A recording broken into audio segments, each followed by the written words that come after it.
بسم الله الرحمن الرحيم الحمد لله رب العالمين والصلاة والسلام على سيدنا ونبينا أبي القاسم محمد اللهم صل على محمد وآل محمد. أما بعد فقد قال الإمام موسى الكاظم عليه السلام المصيبة لا تكون مصيبة يستوجب صاحبها أجرها إلا بالصبر والاسترجاع عند الصدمة. صلوات اللهم صل على محمد وآل محمد وعجل فرجهم. آج جس حدیث کا میں نے انتخاب کیا ہے آپ کے سامنے پیش کرنے کے لیے وہ امام موسیٰ کاظم علیہ السلام کی ایک مشہور حدیثوں میں سے ایک ہے. اس کا معنی کچھ یوں ہے کہ مصیبت انسان کو تب تک اجر نہیں دے سکتی جب تک وہ صبر اور استرجاع نہ کرے. استرجاع معنی انا للہ و انا الیہ راجعون، یعنی یہ کہ ہمیں خدا کی طرف پلٹنا ہے. اگر اس چیز کو وہ دماغ میں نہ رکھے تب تک اس کو کوئی بھی مصیبت فائدہ نہیں دے سکتی. امام نے اس حدیث کے ساتھ اپنی پوری زندگی کو اس کا نمونہ دکھایا ہے. امام کی پوری زندگی دیکھیں تو باقی سارے اماموں سے ان کی زندگی کچھ مختلف نظر آتی ہے. ان کی زندگی اگر آپ دیکھا جائے تو قید و بند میں الگ ہی طریقے سے رہی. شروع میں ان کو قید کس طریقے سے ملی کہ گھر کے اندر اس طرح سے قید کیا گیا کہ نہ یہ گھر سے باہر جا سکتے تھے نہ کوئی ملنے آ سکتا تھا. ان کو اس طریقے سے قید کیا گیا اور آخری دور میں ان کو قید خانے میں باقاعدہ رکھا گیا. میں آج صرف ان کا ہلکا چھوٹا سا ایک تعارف دینے آیا ہوں. آگے ڈاکٹر بنڈی صاحب کہیں گے، میں صرف ایک چھوٹا سا تعارف ہی دوں گا. امام موسیٰ کاظم علیہ السلام ابا کے مقام پر پیدا ہوئے جو مکہ اور مدینہ کے بیچ کی جگہ ہے. ابا کے مقام میں ان کی والدہ محترمہ کا نام جناب حمیدہ خاتون تھا جو خود ابا سے تعلق رکھتی تھی. ان کی پیدائش 7 صفر 128 ہجری میں ہوئی. ان کے القاب کافی تھے، صابر، امین، مرتضیٰ وغیرہ. لیکن سب سے مشہور لقب جو تھا ان کا کاظم. کاظم کا جو معنی کیا جاتا ہے وہ کہ ظلم سہن کرنے والا، لیکن کاظم کا اصل معنی جو ہے کہ صبر و ضبط کی اعلیٰ منزلت پر فائز. کاظم کا اصل معنی یہ کیا جاتا ہے.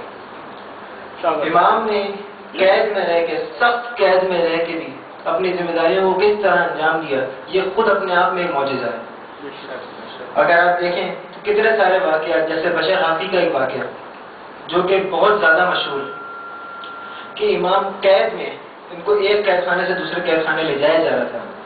تب راستے میں ایک گھر تھا جہاں سے گانوں کی آواز آ رہی تھی اور شراب کی محفل چل رہی تھی. تو کنیز باہر ہے کسی کام سے. تو امام نے پوچھا کہ یہ کسی غلام کا گھر ہے یا کسی آزاد کا؟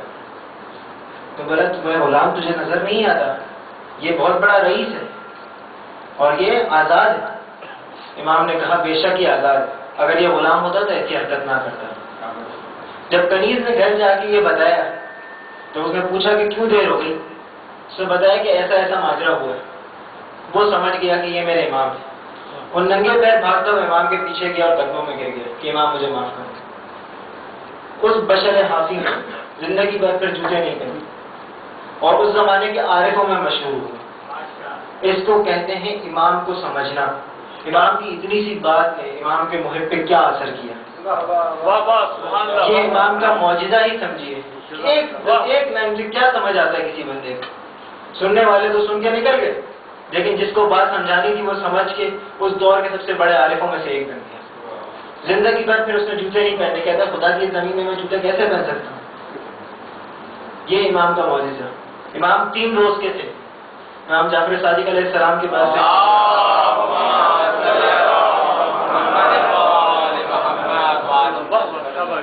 ایک صحابی آیا یعقوب نام.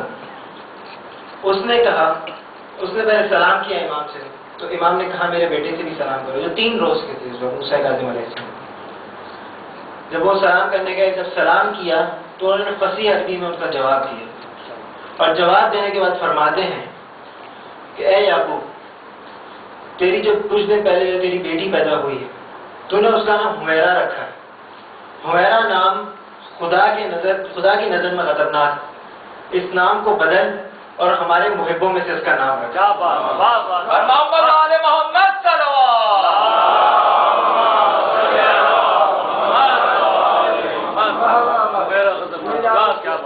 یہ امام کا اس وقت کا واقعہ ہے جب امام صرف 3 روز کے تھے اور ان امام کی کل عمر جو ہے وہ 55 سال کی ہوتی ہے. تو اب یہ سوچ لیں جب 3 روز کی عمر میں امام یہ کام کر رہے ہیں تو 55 سال میں انہوں نے کتنا کام کیا ہو، کس کس طریقے سے ہدایت کی ہوگی. امام کے دور میں کافی خلفاء آئے اور گئے، اس میں 3-4 ہیں، نام تو مجھے صحیح طریقے سے ان کے یاد نہیں ہے، لیکن ہارون رشید اس میں ایک بڑا نام ہے جس نے بہت ظلم ہے. کافی خلفاء آئے، کافی خلفاء گئے، انہوں نے الگ الگ طریقے سے مولا علی کے چاہنے والوں کو، شیعوں کو تکلیفوں میں ڈالا. تو یہاں پہ امام موسیٰ کاظم علیہ السلام نے سب کو تقیہ کا مشورہ دیا کہ سب تقیہ میں چلے جائیں، سب کو حکم دیا.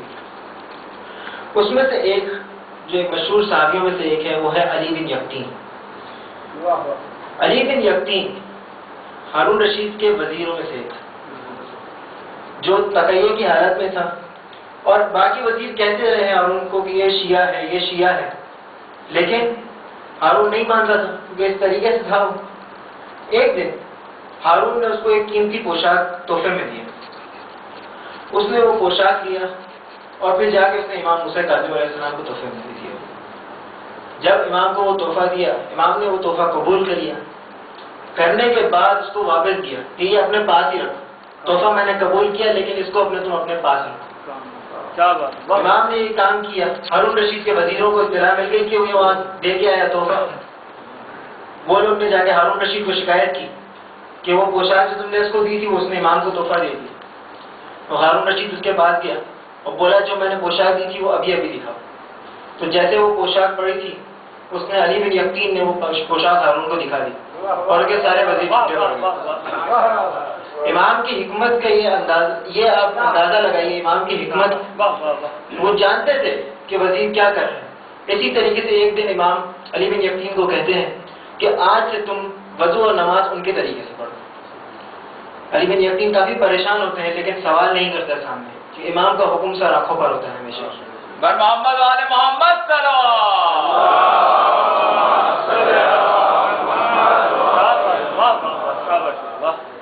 علی بن یقطین نے ایسا ہی کیا. اس کے وزیروں نے پھر سے ایک بار ہارون کو شکایت کی کہ یہ شیعہ ہے، آپ چاہیں تو اس کے نماز اور وضو کا طریقہ دیکھ لیں. اب امام اس کو پہلے سے ہدایت کر کے گئے کہ تم تقیہ میں ہو، تم ان کی طرح پڑھو. جب ہارون نے دیکھا کہ یہ تو وضو بھی ہماری طرح کرتا ہے، نماز بھی ہماری طرح پڑھ رہا ہے، تو ہارون نے وزیروں کو چپ کرا دیا اور کہا کہ آئندہ اس کی شکایت نہیں کرنا، یہ میرا بندہ ہے. اگلے دن جب امام کے پاس آیا، امام نے بولا آپ پھر اپنے طریقے سے. یہ طریقے سے امام کے. اب یہاں پہ ایک بات دیکھی جاتی ہے کہ یہ ہارون کا وزیر، ہارون جو اہل بیت کا سخت دشمن ہے، ایک یہ وزیر ہے. اور ایک اور بندے کا واقعہ جو امام کا صحابی تھا، اس کا کام تھا کہ اونٹ کرائے پہ دیتا تھا. وہ اونٹ کرائے پہ دیتا تھا. امام نے کہا کہ ہارون کو اس سے فائدہ ہوتا ہے تو اپنے اونٹ بیچ دی. اس نے اپنے اونٹ بیچ دی.